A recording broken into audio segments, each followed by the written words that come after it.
अस्सलाम वालेकुम मेंबर्स, कैसे हैं आप सब लोग। उम्मीद है आप सब लोग खैरियत से होंगे। अच्छा, हमारे जो प्रैक्टिस टेस्ट हुए थे उसमें आज जो है ना पीएचडी का जो पहला टेस्ट था उस पर थोड़ा सा साइंस पोर्शन पे थोड़ी सी डिस्कशन कर लेते हैं। अच्छा, तो पहला क्वेश्चन हमारे पास कि what makes a reptile a reptile, यानी रेप्टाइल को क्या, कौन सी बात जो है ना रेप्टाइल बनाती है। ठीक है, तो इसमें जो हमारे पास करेक्ट ऑप्शन था वो ये था, यानी एग लेइंग। मतलब ये जो रेप्टाइल्स होते हैं, रेंगने वाले जानवर, ये सारे क्या देते हैं, मोस्टली जो है ना ये एग लेइंग मतलब अंडे देते हैं। That's why they are called as reptile. ठीक है, तो इसमें जो करेक्ट ऑप्शन है वो हमारे पास डी है। ये मेरे ख्याल में बस पेपर का एमसीक्यूज है ना, तो इसको तो आप लोग याद रखें। ठीक है, फिर ये दूसरे हमारे पास कि nice environment is due to what. Nice environment कहते हैं कि शोर वाला माहौल, यानी शोर वाला माहौल का मतलब ये हुआ कि इनमें से कौन सा ऑप्शन है कि किस वजह से एक शोर वाला माहौल पैदा होता है।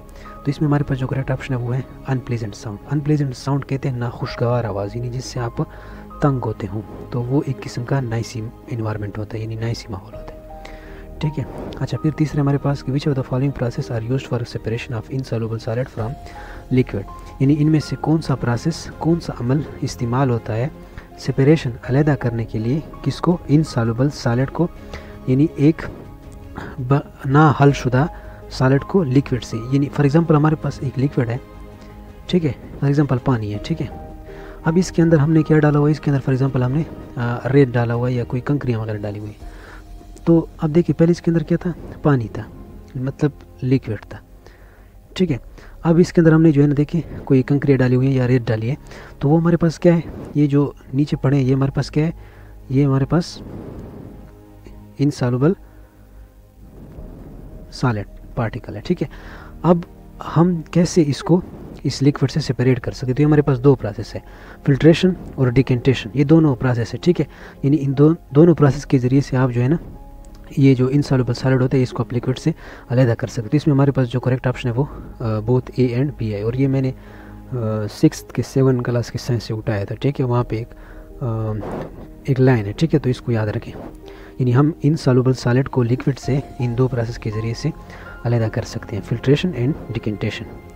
तो अब हम इस पर थोड़ा बहस कर लेते हैं कि फिल्ट्रेशन क्या होता है और डिकेंटेशन क्या होता है। ठीक है, तो असल में दोनों एक ही चीज़ें हैं। ठीक है, फिल्ट्रेशन में भी सॉलिड को, मतलब जो इनसॉल्युबल सॉलिड होता है जो हल नहीं हो सकता पानी में, लिक्विड में, उसको आपने ख़त्म करना है किससे, लिक्विड से। और डिकेंटेशन में भी यही होता है, मतलब सॉलिड को हमने रिमूव करना होता है किससे, लिक्विड से। लेकिन अब इन दोनों में फ़र्क क्या है, इन दोनों में फ़र्क ये है कि फ़िल्ट्रेशन में जो है ना फ़िल्ट्रेशन की जाती है, मतलब एक चीज़ को फ़िल्टर किया जाता है। इसमें क्या होता है, इसमें आपने जो है ना पूरे के पूरे लिक्विड को एक जो है ना फ़िल्टर पेपर से या जो भी हो उससे गुजारना पड़ेगा। तो फॉर एग्ज़ाम्पल आप जो है ना जैसे आटा, घर वाले, मतलब आपने देखा होगा घर वाले जो है ना आटे को छानते हैं, तो इसमें देखो ना आपने पूरा के पूरा आटे को डालना पड़ता है ना, आटा फिर नीचे से गुजर जाता है और जो कंकरियाँ वगैरह होती है वो ऊपर रह जाती है। तो फिल्ट्रेशन में भी इसी तरह का अमल होता है, यानी आपने लिक्विड और सॉलिड को दोनों को जो है ना एक फ़िल्टर पेपर से गुजारना होता है, और फिर जो है ना पानी गुजर जाता है और सॉलिड रह जाता है। लेकिन डिकेंटेशन में ये चीज़ नहीं होता। डिकेंटेशन में आप जो है ना सॉलिड को नहीं छेड़ोगे या फिर लिक्विड को नहीं छेड़ोगे, एक चीज़ को आराम से रहने दोगे और दूसरे को हटा लोगे। यानी इसका मिसाल कुछ यूँ है, मैं आपको दिखाता हूँ। यानी फिल्ट्रेशन में आपने दोनों चीज़ों को डिस्टर्ब करना होता है। ठीक है, दोनों चीज़ों को अपने फ़िल्टर से गुजारना पड़ता है और फिर ये लिक्विड अलहदा हो जाता है और सॉलिड अलहदा हो जाता है। लेकिन डिकेंटेशन में आपने एक चीज़ को डिस्टर्ब नहीं करना होगा, या कंकरियों को पानी के अंदर रहना होगा और पानी को आप इस तरह आराम से उससे निकाल लेंगे और कंकरियाँ नीचे की रह जाएंगी। तो वो तो दूसरी बात है, लेकिन आप अगर ये पिक्चर देख लें तो आपको अच्छे से समझ आ जाएगी। तो इसमें देखें, मैंने बात की है ना कि फिल्ट्रेशन में आपने इम्प्योर वाटर और इसके अंदर जो कुछ भी होगा वो देखो सारे को आपने उलटना होता है और एक फ़िल्टर पेपर से गुजारना होता है। देखिए इधर लिखा भी हुआ है। तो इसमें देखिए सारे के सारे जो है ना बर्तन को, जिसके अंदर लिक्विड भी है और इम्प्योरिटी जो भी है ना, मतलब सॉलिड वगैरह, वो सबको देखो गुजारना पड़ेगा। फिर क्या होगा, वो जो प्योर हो जाएगा वो इधर नीचे आ जाएगा, और जो है ना इसके अंदर जो सॉलिड वगैरह थे वो इधर बच जाएंगे और साफ़ पानी इधर आ जाएगा। तो देखिए इसमें अपने सारा के सारा उल्टा इसके अंदर फ़िल्टर पेपर के अंदर। लेकिन डिकेंटेशन में देखें, डिकेंटेशन में जो प्रिसिपिटेट है, यानी जो हमारे पास सॉलिड, जो इसके अंदर इनसॉल्युबल सॉलिड पड़े थे, वो देखें नीचे के नीचे उनको छोड़ा हुआ है और पानी को यहाँ पर डाला जा रहा है।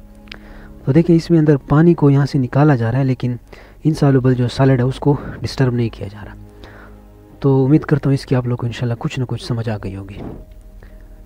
अब यहाँ पर तो इस तरह के मैं अच्छे से समझा नहीं पा रहा, क्योंकि अगर बंदा सामने हो तो फिर अच्छे से थोड़ा समझा लेता है ना।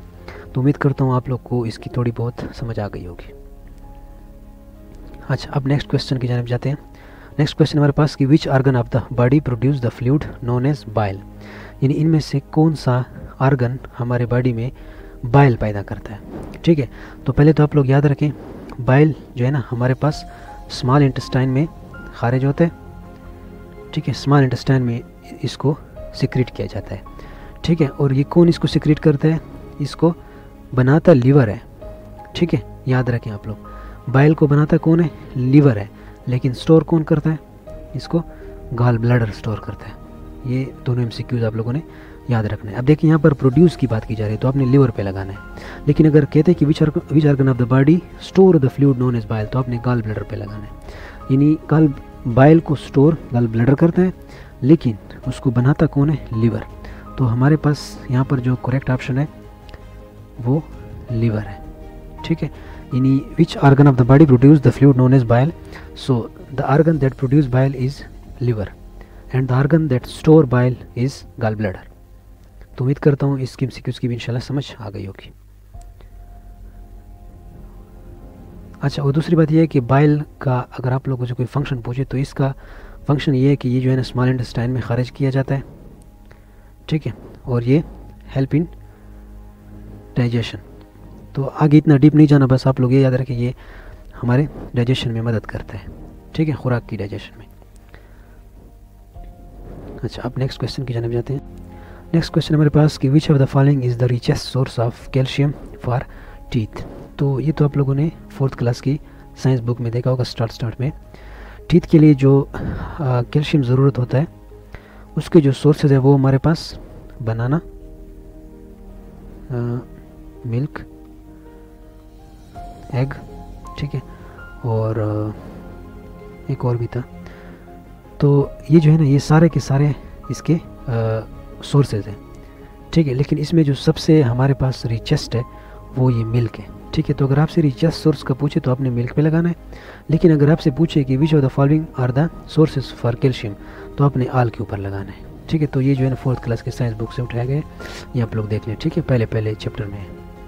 उम्मीद करता हूँ इसकी आप लोग को समझ आ गई होगी। अच्छा, अब नेक्स्ट क्वेश्चन की जानिब जाते हैं। नेक्स्ट क्वेश्चन हमारे पास कि the process in which a solid on heating directly change into vapour state is called what. ठीक है, तो इसमें कह रहे हैं कि वो अमल जिसके अंदर एक सॉलिड ऑन हीटिंग मतलब गर्म करने में या जो है ना इसको टेम्परेचर इसका हाई करने में या इसको हीट देने में जब वो सॉलिड डायरेक्टली चेंज हो जाता है वेपर स्टेट। वेपर स्टेट से क्या मुराद है, वेपर स्टेट से मतलब है गैसेस फॉर्म। यानी जब एक सॉलिड डायरेक्टली गैसेस फॉर्म में तब्दील हो जाता है उस प्रोसेस को क्या कहते हैं। ठीक है, तो यहाँ पर मैं आप लोग को कुछ चीज़ें सिखाता हूँ।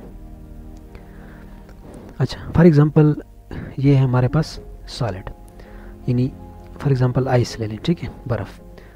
अच्छा, और ये है हमारे पास लिक्विड मतलब नॉर्मल जो पानी होता है।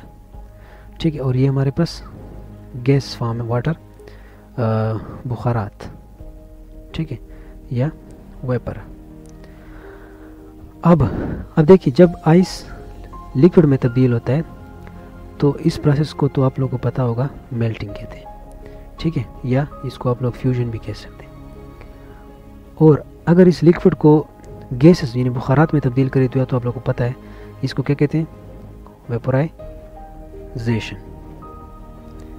ठीक है, या इसको आप लोग एवापोरेशन भी कहते हो। लेकिन एवापोरेशन जो होता है ना ये सरफेस फिनोमेना है, ये खुद ब खुद होता है। और वेपोराइजेशन मतलब आप जब इसको हीट अप करें, ठीक है, तब भी ये जो है ना गैसेस में तब्दील हो सकता है। तो अब देखिए सॉलिड पहले लिक्विड में तब्दील होगा फिर गैस में तब्दील होगा, यानी पहले वो मेल्ट होगा, लिक्विड बनेगा, उससे फिर जो है ना वो लिक्विड जो है ना वेपोराइज होकर गैसेस फॉर्म में जाएगा। लेकिन अगर कुछ ऐसा किया जाए कि ये आइस डायरेक्टली वेपर्स में तब्दील हो जाए तो इस प्रोसेस को कहते हैं सब्लिमेशन। और यहाँ पर हमसे यही पूछा जा रहा है कि जब हम एक सॉलिड को हीट अप करते हैं तो वो डायरेक्ट वेपर स्टेट में तब्दील हो जाए तो इस प्रोसेस को क्या कहते हैं, तो इस प्रोसेस को हमारे पास सब्लिमेशन कहते हैं। ठीक है। और सॉलिड जब लिक्विड में पहले तब्दील होती है इसको मेल्टिंग या फ्यूजन कहते हैं, और ये लिक्विड जब गैसेस में तब्दील हो, बुखारात में, वेपर में तब्दील हो, इसको वेपराइजेशन कहते हैं। और अगर ये सॉलिड डायरेक्टली वेपर्स में तब्दील होती है इसको सब्लिमेशन कहते हैं। ठीक है, तो उम्मीद करता हूँ इसकी इंशाल्लाह कुछ ना कुछ समझ आ गई होगी। अच्छा, तो इसमें हमारे पास जो करेक्ट ऑप्शन है वो क्या है हमारे पास, सब्लिमेशन, यानी the process in which a solid on heating directly changes into vapour state is called sublimation. अच्छा, अब नेक्स्ट क्वेश्चन की जानब जाते हैं।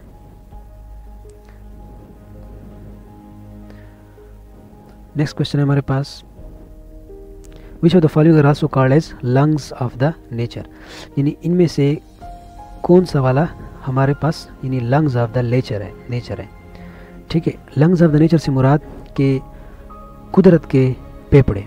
ठीक है, अब देखो लंग्स का हमारे बॉडी में क्या काम है, गैसेस एक्सचेंज करता है ना।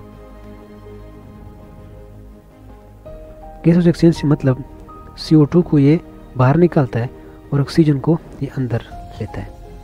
ठीक है, तो जिस तरह लंग्स का काम गैसेस एक्सचेंज करना होता है, इसी तरह अगर हम प्लांट्स को देख लें तो प्लांट्स जो है ना सारा दिन मतलब कितनी ज़्यादा वो CO2 को इस्तेमाल करता है और ऑक्सीजन को बाहर एक्सहेल करता है और इसको अंदर इनहेल करके फोटोसिंथेसिस के प्रोसेस में इस्तेमाल करता है। तो इसलिए इसको प्लांट्स को आप लोग याद रखें लंग्स ऑफ द नेचर कहते हैं।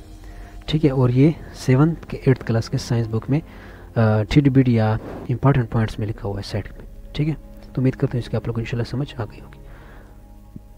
अच्छा, अब नेक्स्ट क्वेश्चन हमारे पास कि the speed of sound is slowest in what, यानी जो साउंड है स्पीड ऑफ साउंड वो कौन से वाले मीडियम में सबसे स्लोवेस्ट है। ठीक है, तो याद रखें स्पीड ऑफ साउंड सॉलिड में पहले नंबर पे, लिक्विड में दूसरे नंबर पे और गैसेस में तीसरे नंबर पे, यानी सबसे फास्ट इधर है, फिर इधर और सबसे कम इधर है।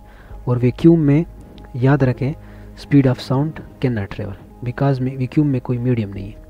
ठीक है, तो यहाँ पर जो हमारे पास the speed of sound is slowest in gases, और वैक्यूम में तो ये बिल्कुल जो है ना ट्रेवल नहीं कर सकता। ठीक है, तो उम्मीद करता हूँ इसकी इंशाल्लाह आप लोगों को समझ आ गई होगी। अच्छा, अब नेक्स्ट क्वेश्चन हमारे पास कि in humans earth function as a source of, तो इसमें हमारे पास इलेक्ट्रोमोटिव फोर्स है, तो ये फिजिक्स की तरफ बहुत डीप चला जाएगा। तो हार्ट का काम हमारे बॉडी में इलेक्ट्रोमोटिव फोर्स की तरह है। ठीक है, अच्छा, अब नेक्स्ट क्वेश्चन हमारे पास कि the life span of red blood cell is 120 days, ये भी एक थ्योरी का क्वेश्चन है। ठीक है, इसको भी छोड़ें। अच्छा, नेक्स्ट क्वेश्चन हमारे पास कि which among the following disease is not caused by a virus, कहते हैं कि इनमें से कौन सा डिजीज़, कौन सी बीमारी वायरस से काज नहीं होती। तो याद रखें ये चिकन पॉक्स, हेपेटाइटिस और डेंगू, ये तीनों जो है ना हमारे पास वायरल डिजीज़ है। ठीक है, ये तीनों हमारे पास वायरल डिजीज़ है, यानी वो डिजीज़ जो वायरस की वजह से काज होते हैं, एक्सेप्ट दिस कोलेरा। ठीक है, और ये कोलेरा जो है ना ये हमारे पास वेब्रियो कोलेरा एक बैक्टीरिया है उसकी वजह से काज होता है। ठीक है, और ये जो बाकी A, B और D है ये सारे के सारे वायरस डिजीज़ है, वायरल डिजीज़ है। लेकिन ये जो कोलेरा है ये हमारे पास वेब्रियो कोलेरा एक बैक्टीरिया उसकी वजह से काज होता है, तो it is not a viral disease. ठीक है, तो यहाँ पे हमारे पास करेक्ट ऑप्शन क्या है, C है, क्योंकि हमसे पूछा जा रहा है कि इनमें से कौन सा डिजीज़ वायरस की वजह से काज नहीं होता। तो करेक्ट ऑप्शन हमारे पास क्या है, C। अच्छा, फिर नेक्स्ट क्वेश्चन हमारे पास कि acid present in gastric juice is, तो पहले तो आप लोग देख लें गैस्ट्रिक जूस हमारे पास क्या होता है। तो गैस्ट्रिक कहते हैं स्टोमेच को। ठीक है, अब जो स्टोमेच के वॉल्स यानी दीवारें जो जूस खारिज करती हैं खुराक के ऊपर, उसको कहते हैं गैस्ट्रिक जूस। तो आप लोगों ने कभी देखा होगा जब कभी आप कुछ खा लें ज़्यादा और आपको डकार आ जाए तो उसके साथ जो ऐसे कड़वी किस्म की जो मुंह में पानी आ जाता है जो बहुत सख्त किस्म का होता है, आपको महसूस भी हो जाता है, उसको गैस्ट्रिक जूस कहते हैं। ठीक है, तो उस गैस्ट्रिक जूस में क्या होता है, उस गैस्ट्रिक जूस में हाइड्रोक्लोरिक एसिड यानी HCl होता है, ऑप्शन A। ठीक है, तो इंशाल्लाह इसकी भी आप लोग को समझ आ गई होगी। अच्छा, आप लोग का टाइम ज़्यादा नहीं लेता तो नेक्स्ट क्वेश्चन की जानिब जाते हैं। नेक्स्ट क्वेश्चन हमारे पास कि the ozone layer is at the height of what kilometre from the surface of earth, तो ये हमारे पास 20 to 30, यानी पहली जो लेयर है वो हमारे पास 0 से 11 किलोमीटर तक है। ठीक है, इसको तो आप लोगों को पता होगा। और दूसरा 11 से जो 30 किलोमीटर तक है इसको स्ट्रेटोस्फेयर कहते हैं। और ओजोन जो होता है ना इसी 30 और 11 के दरमियान होता है, मतलब 20 to 30 के दरमियान होता है। ठीक है, स्ट्रेटोस्फेयर में होता है O3, सॉरी। ठीक है, ओजोन का O3 फार्मूला है। अच्छा, अब नेक्स्ट क्वेश्चन की जानब जाते हैं। नेक्स्ट क्वेश्चन हमारे पास कि कंसिडर द फॉलोइंग स्टेटमेंट्स, यानी इनमें से ये जो स्टेटमेंट्स हैं हमारे पास, ये 3 स्टेटमेंट दिए, इनको हमने देखना है कि ये क्या कह रहे हैं। ठीक है, तो ये थ्योरी वाला, लेकिन देखते हैं। कह रहे हैं कि both human and giraffe have 7 vertebrae in the neck. कहते हैं कि दोनों यानी इंसानों के और जिराफा के 7 वर्टिब्राई है। वर्टिब्राई तो आप लोग जानते होंगे, रीढ़ की हड्डी। तो कहते हैं कि 7 वर्टिब्राई है इन द नेक, ठीक है, गर्दन में। तो ये बात बिल्कुल ठीक है। बोथ ह्यूमन एंड जिराफा, इस दोनों के अंदर जो है ना गर्दन में, ठीक है, यानी नेक में कितने वर्टिब्राई होते हैं? 7। ठीक है, 7 वर्टिब्राई होते हैं और उनको कहते हैं सर्विकल वर्टिब्राई। ठीक है, इनको सर्विकल वर्टिब्राई कहते हैं और ये टोटल 7 होते हैं नंबर में। ठीक है, तो ये ऑप्शन तो हमारे पास करेक्ट है। फिर दूसरा हमारे पास कि human embryos have a tail. कहते हैं कि ह्यूमन का जो एम्ब्रियो है, मतलब जो स्टार्ट में मेल और फीमेल का स्पर्म और एग जब मिलते हैं तो उसके बाद ज़ायगोट बनता है और फिर कुछ और डेवलपमेंट के बाद वो एम्ब्रियो बन जाता है ना, उसी एम्ब्रियो से फिर आगे जाके बच्चा बनता है। तो कहते हैं कि ह्यूमन का जो एम्ब्रियो होता है उसका टेल होता है कि नहीं? टेल दुम को कहते हैं।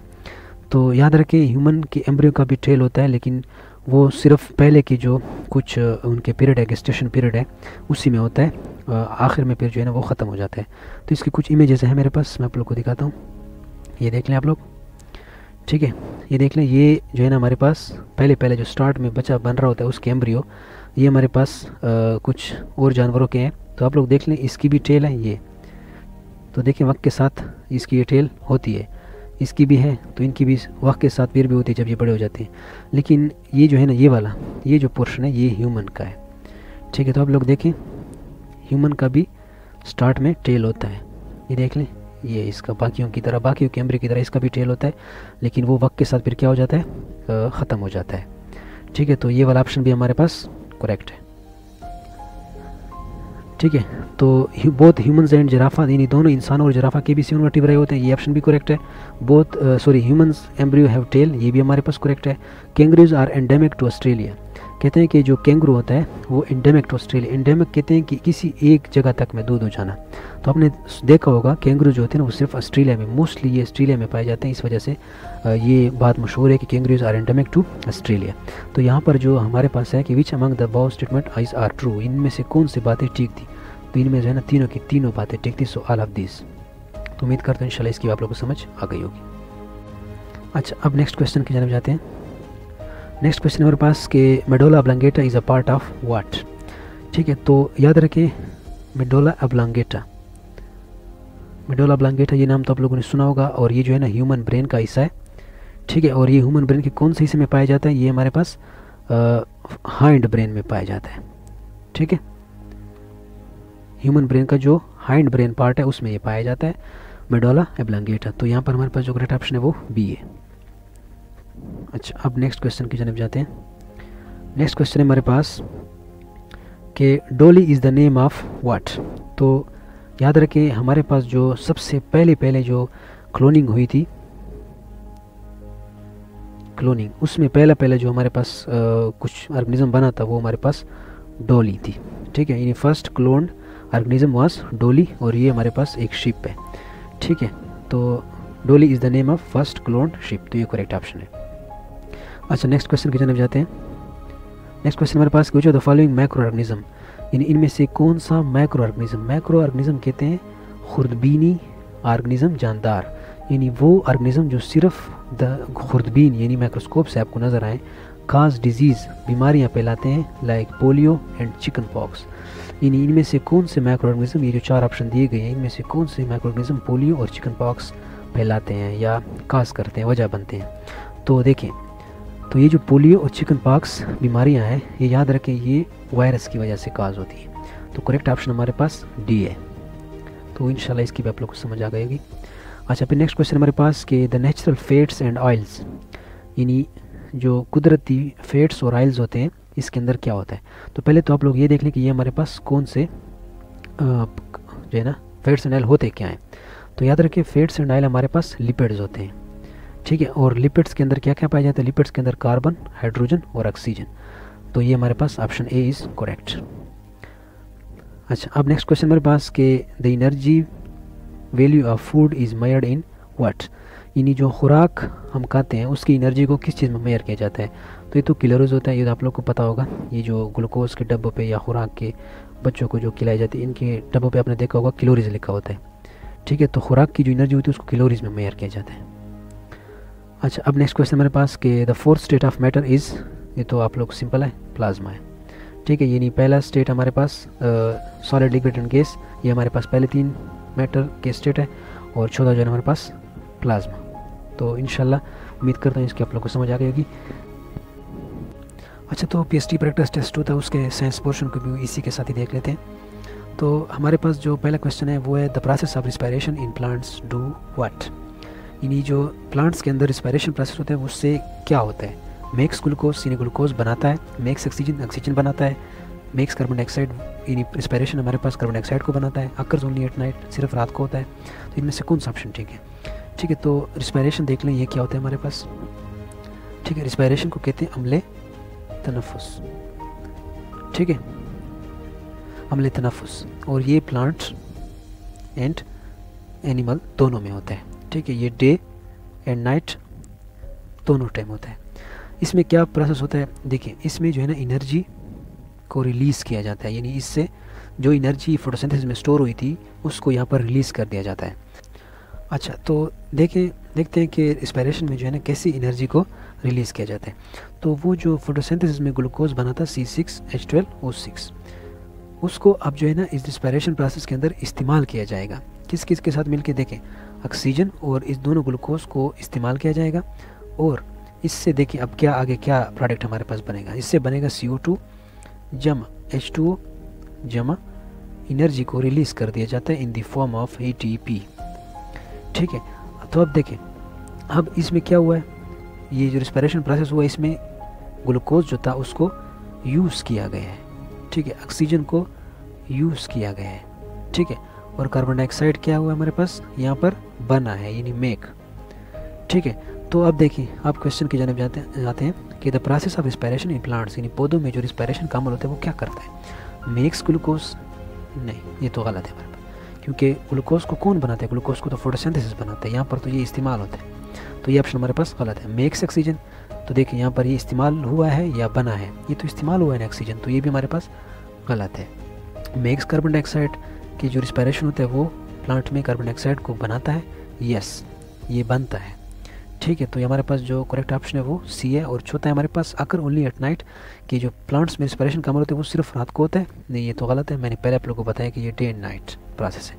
तो करेक्ट ऑप्शन हमारे पास सी है, यानी the process of respiration in plants makes carbon dioxide, ठीक है। तो इंशाल्लाह इसके आप लोग को समझ आ गई होगी। अगर हमारे पास आया होता कि the process of photosynthesis in plants do what, तो फिर जो है ना हमारे पास ये ऑप्शन टिक थे कि the process of photosynthesis in plants make glucose, ठीक है, ये भी हमारे पास ठीक था। मेक ऑक्सीजन, ये भी हमारे पास ठीक था। अकर ओनली एट नाइट, ये भी हमारे पास ठीक होता अगर हमसे फोटोसिंथेसिस का पूछते, तो तब मेक ग्लूकोज वाला भी ठीक था, मेक ऑक्सीजन वाला भी ठीक था। Occur only at day, sorry occur only at day वाला ये भी हमारे पास ठीक होता, ठीक। लेकिन यहाँ पर तो रिस्पायरेशन का पूछ रहे, तो इसलिए सिर्फ ऑप्शन सी ठीक है हमारे पास। अच्छा, अब नेक्स्ट क्वेश्चन है मेरे पास कि sound can not travel in which medium, ठीक है। तो मैंने जो दूसरी टेस्ट था, पहला टेस्ट था हमारे पास, उसमें मैंने आप लोगों को बताया कि साउंड जो है ना वैक्यूम में ट्रेवल नहीं कर सकता, तो करेक्ट ऑप्शन हमारे पास डी है। अच्छा, अब नेक्स्ट की जानब जाते हैं। नेक्स्ट हमारे पास कि एम्फीबियंस लिव्स इन व्हाट, तो एम्फीबियन देखिए क्या होता है। एम्फीबियन ये जो है ना लैंड यानी ज़मीन और वाटर, ये दोनों में रह सकता है, ठीक है। इसकी मिसाल मेंढक है। मेंढक तो आप लोगों ने देखा होगा, वो बाहर ज़मीन पर भी रह सकते हैं और पानी के अंदर भी रह सकते हैं। तो amphibian lives in water on land, both in water and on land, तो करेक्ट ऑप्शन हमारे पास सी है। तो इंशाल्लाह उम्मीद करते हैं इसके आप लोगों को समझ आ गई होगी। अच्छा, अब नेक्स्ट क्वेश्चन हमारे पास कि of all the gases present in the air, यानी हवा के अंदर जितनी भी गैसेस मौजूद है, which one of the following is highest in percentage, इनमें से कौन सा सबसे ज़्यादा पाया जाता है, ठीक है। तो पहले तो ये सीख लें कि हवा हमारे पास क्या है, एक मिक्सचर है, किस चीज़ का, गैसेस का, ऑफ गैसेस। कौन कौन से गैस उसका, देखिए, nitrogen, oxygen, carbon dioxide, hydrogen, argon, neon वगैरह, इन चीज़ों का मजमुआ है, मिक्सचर है। तो सबसे ज़्यादा जो है ना परसेंटेज पाई जाती है हवा में नाइट्रोजन की 78%, ऑक्सीजन की 21%, कार्बन डाइऑक्साइड की 0.003% समथिंग, और इन सब की जो है ना जितनी भी रह गए वो तकरीबन 1% तक बनाते हैं। ठीक है, तो सबसे ज़्यादा हमारे पास क्या है, नाइट्रोजन है। सो of all the gases present in air, सबसे ज़्यादा हमारे पास क्या है, नाइट्रोजन की परसेंटेज है। तो इंशाल्लाह इसकी आप लोग को समझ आ गई होगी। अच्छा, अब नेक्स्ट क्वेश्चन की जानब जाते हैं। नेक्स्ट है हमारे पास कि the SI unit of pressure, यानी प्रेशर का एसआई यूनिट क्या है। तो एसआई क्या होता है, देखें, एसआई यूनिट हमारे पास होते हैं सिस्टम इंटरनेशनल यूनिट। ठीक है, सिस्टम इंटरनेशनल यूनिट ये एक किस्म की फ़िज़िक्स में जो है ना एक कन्वेंशनल जो है ना साइंटिस्ट और फिजिस्ट जो होते हैं इनका एक मजमूई तौर पर इत्तेफाक का फ़ैसला हुआ था ना। कुछ क्वांटिटीज़, हर क्वांटिटीज़ का एक अपना ऐसा यूनिट होता है। तो प्रेशर का जो हमारे पास ऐसा यूनिट है वो है पास्कल। ठीक है, तो करेक्ट ऑप्शन हमारे पास डी है। और अगर आपसे कोई पूछे कि 1 पास्कल किसके बराबर है, तो याद रखें ये हमारे पास बराबर होते हैं न्यूटन पर मीटर स्क्वायर, यानी 1 न्यूटन पर मीटर स्क्वायर ये 1 पास्कल के बराबर होता है। तो करेक्ट ऑप्शन हमारे पास डी है। और एक जो है ना प्रेशर का जो इक्वेशन है वो हमारे पास क्या है, force per unit area, that's why its unit is Newton पर मीटर स्क्वायर, और ये बराबर होता है किसके, पास्कल। तो नेक्स्ट क्वेश्चन की जानब जाते हैं। नेक्स्ट क्वेश्चन हमारे पास कि the symbol used for lead metal is, यानी लेड मेटल के लिए कौन सा सिंबल इस्तेमाल होता है। तो इसमें जो करेक्ट ऑप्शन है वो हमारे पास पीबी है। ठीक है, लेड के लिए पीबी इस्तेमाल होता है, और ये जो एफ दिया है ये फ्लोरीन के लिए इस्तेमाल होता है। ठीक है, फ्लोरीन हमारे पास एक हेलोजन फैमिली का है, मेंबर है, सही है। और ये जो Na दिया गया है ये सोडियम मेटल है। ठीक है, और ये जो Ld दिया ये मैंने वैसे ही कन्फ्यूजन के लिए दिया था ताकि आप लोग लेड में थोड़ा सा कंफ्यूज हो। तो लेड का हमारे पास पीबी है, ये याद रखें, सही है। अच्छा, अब नेक्स्ट क्वेश्चन की जानब जाते हैं। नेक्स्ट क्वेश्चन हमारे पास कि which one of the following can be easily dissolve in water, यानी इनमें से हम किस चीज़ को आसानी से पानी में डिज़ोल्व कर सकते हैं। सेंट, रेत, साल्ट, नमक, फ्लोर, आटा, all can be dissolve easily, यानी सबको हम आसानी से डिज़ोल्व कर सकते हैं।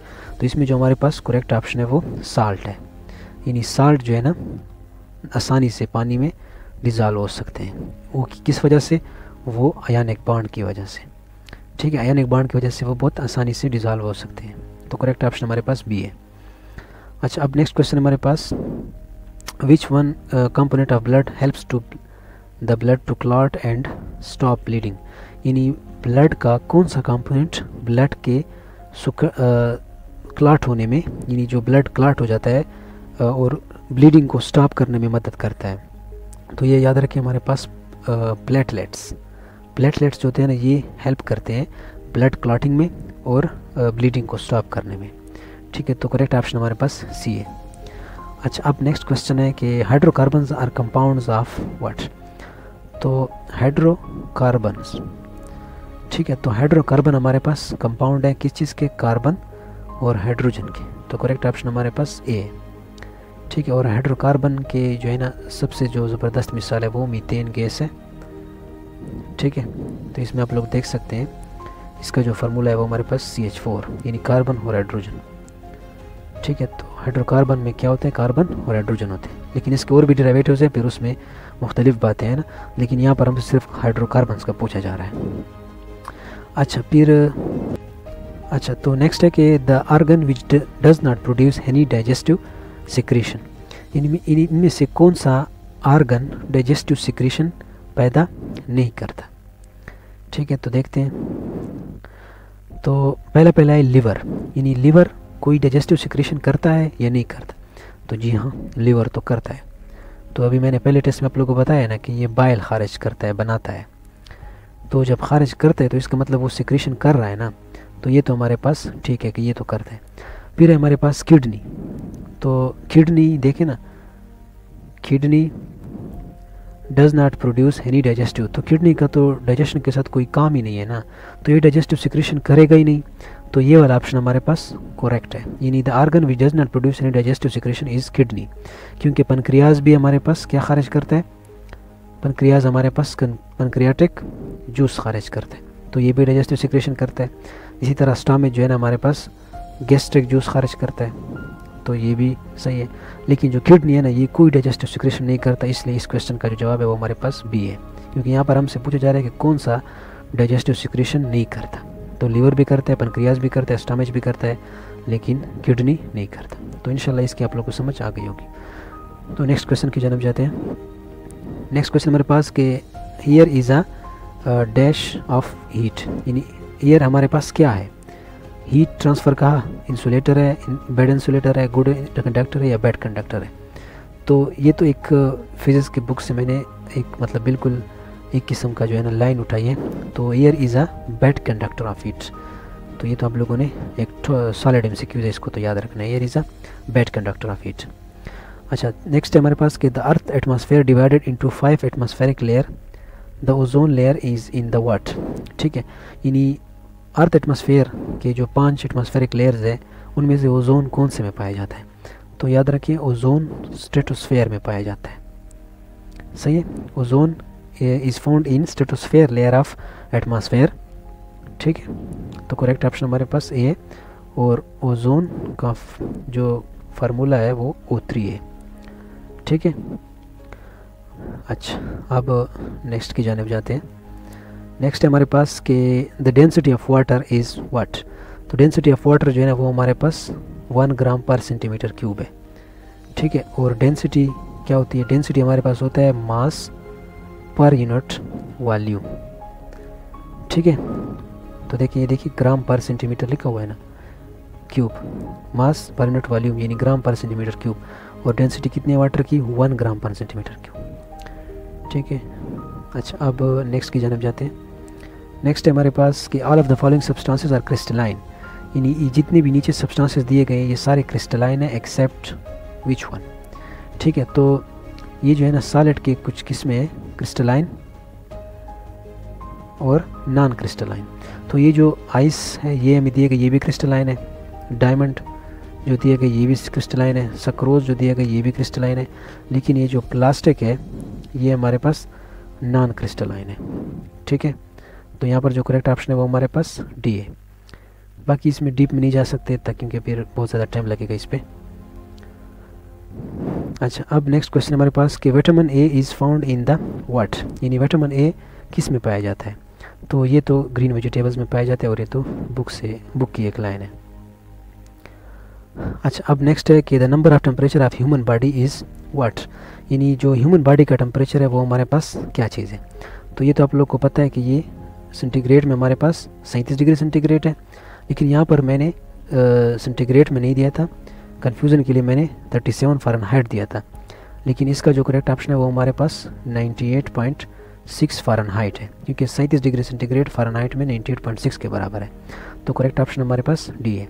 अब ये टेम्परेचर को कैसे कन्वर्ट किया जाता है इसका मैं आप लोग को आज कुछ बताता हूँ। तो आप लोगों ने ये इक्वेशन याद रखनी है, सेंटीग्रेड बटा 100 is equal to kelvin minus 273 बटा 100 is equal to Fahrenheit minus 32 बटा 180। आप लोगों ने ये लाइन सारी की सारी याद रखनी है, इसी से ही कन्वर्ट किए जाते हैं सारे टेम्परेचर। अब देखिए कैसे कन्वर्ट करते हैं। फॉर एग्जांपल देखिए, अभी मैंने कहा ना कि हमारे बॉडी का टेम्परेचर कितना है 37 डिग्री सेंटीग्रेड। अब अगर देखो यहाँ पर आपको सेंटीग्रेड में तो मिला हुआ है, आपको पता है कि 37 डिग्री सेंटीग्रेड है। अब हमने इसको फ़ारेनहाइट में कैसे चेंज करेंगे, तो अब यहाँ पर हम कौन सी कन्वर्जन करेंगे, यहाँ पर हम सेंटीग्रेड और फ़ारेनहाइट वाली कन्वर्जन करेंगे ना, तो हम क्या करेंगे इस दरम्यान वाले को फ़िलहाल ख़त्म कर दें। ठीक है, तो आप लोग इन दोनों को ले आएँ। देखिए C बटा 100 is equal to F minus 32 बटा 180। तो देखिए अब सेंटीग्रेड वाला तो हमें मालूम है 37 डिग्री सेंटीग्रेड, लेकिन मैं फ़ारेनहाइट में मालूम करना चाहता हूँ कि हमारी बॉडी का टेम्परेचर फ़ारेनहाइट में क्या होता है। तो देखिए अब मैं सेंटीग्रेड की जगह क्या पुट करूँगा 37 डिग्री सेंटीग्रेड, और नीचे तो 100 आ गया हमारे पास, और इस साइड पे F माइनस 32 बटा 180। ठीक है। तो अब देखें, अब ये जो है ना इस 180 को मैं अगर मैं इस साइड पे ले जाऊँ तो ये हमारे पास हो जाएगा 37 ज़रबे 180, क्योंकि यहाँ पर ये डिवाइड हो रहा है, यहाँ पर जाकर क्या हो जाएगा, ये मल्टीप्लाई हो जाएगा, यानी 37 ज़रबे 180, और नीचे क्या आ जाएगा हमारे पास 100, और इस साइड पे आ जाएगा f माइनस 32। ठीक है। तो अब देखिए, अब ये सिफर और ये सिफर आपस में कट जाएंगे। ठीक है, और ऊपर क्या रह जाएगा हमारे पास 37 ज़रबे 18 बटा 10 और f माइनस 32। ठीक है। अच्छा, अब 37 और 18 को आपस में मल्टीप्लाई करें, 7 8 56 और 5 3 8 3 24 29। ठीक है, और 7 के 7 और 3 1 3 6 6 एक ऊपर 6, यानी 666 बटा 10 is equal to f minus 32। ठीक है। अब देखिए, अब ये 666 डिवाइडेड बाई 10, तो ये तो हमारे पास आ जाएगा 66.6 is equal to f minus 32। ठीक है, ये 66.6 ये 10 से आया, ये 10 को मैंने ख़त्म कर दिया, ऊपर मैंने पॉइंट लगा दिए।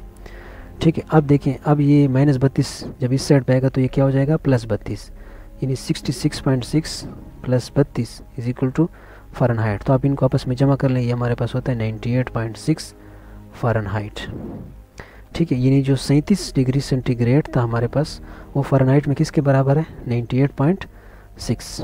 तो उम्मीद करता हूँ इसके आप लोगों को समझ आ गई होगी। तो आप लोगों ने ये फार्मूला याद रखना है, यानी C बटा 100 is equal to K minus 273 बटा 100 is equal to F minus 32 बटा 180। अगर आपने सेंटीग्रेड और केल्विन के दरमियान कन्वर्जन करनी हो तो आपने सिर्फ ये वाला इक्वेशन उठाना है।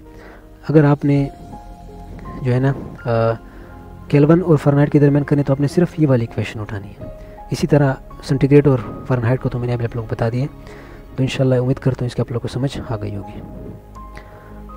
अच्छा, अब नेक्स्ट क्वेश्चन है हमारे पास कि what happens to a person who receive the wrong type of blood, यानी क्या होगा उस शख्स को जब वो एक रॉन्ग टाइप ऑफ ब्लड को रिसीव करते हैं। फॉर एग्जांपल, एक शख्स का ब्लड ए पॉजिटिव है और उसको हम क्या दे देते हैं, बी पॉजिटिव ब्लड दे देते हैं, तो उससे क्या हो जाएगा। तो इसका जो करेक्ट ऑप्शन है वो हमारे पास ये है कि उसके अगर फॉर एग्जांपल ये बी प्लस हम इसको दे दें तो ये जो शख्स है इसके ब्लड का जो RBC होंगे वो सारे क्या हो जाएंगे, एग्लूटिनेट हो जाएंगे। ठीक है, तो ये बायोलॉजी के कुछ मसले हैं, इसमें ज़्यादा डीप नहीं जाना चाहते, लेकिन इसका जो करेक्ट ऑप्शन है वो हमारे पास सी है। ठीक है, द RBC एग्लूटिनेट।